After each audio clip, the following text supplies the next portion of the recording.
Мамыр әженің ертегілері. Сәлем балақайлар. Сәлем достар. Бүгін шалқан ертегісін оқып беремін. Ертеде бір ауылда бір шал бақшасына шалқан егіпті. Көшетті отырғызып, 2-3 ай баптаймын, жемісін жақсы берсе, көршілерге де беремін. Шал шалқанды бірнеше ай бойы күнделікті суын құйып баптапты. Су құяйын молынан, өсе ғой шалқаным, шалқаным. Қопсыз бір қояйын, атаң сені баптайды, жағдайыңды жасайды. Бәрекелді, пісіп жетілуіңе де аз қалыпты шалқаным.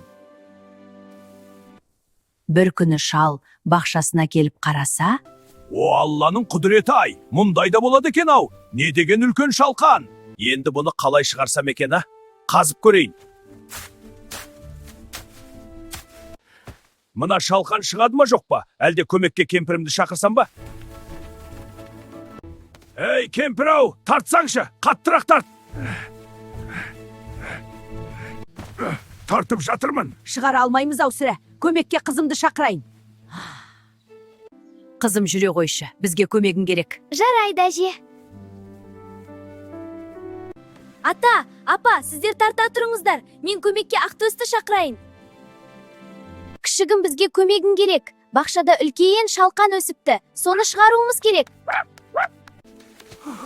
Олар шалқанды шығара алмай әбден әлек болыпты. Мысық, сенің көмегің қажет. Шалқанды тартып шығара алмай жатырмыз.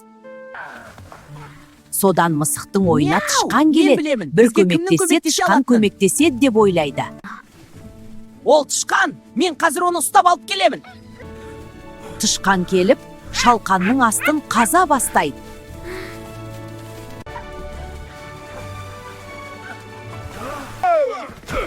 Сөйтіп шалқанды жерден жұлып алады. Көрдіңдер ма балалар? Жұмыла көтерген жүк жеңіл деген осы. Достар, сендерге ертегі ұнады ма? Ұнаған болса лайк бас, арнамызға тіркеліп алыңдар. Келесіде кездескенше сау болыңдар балақайлар.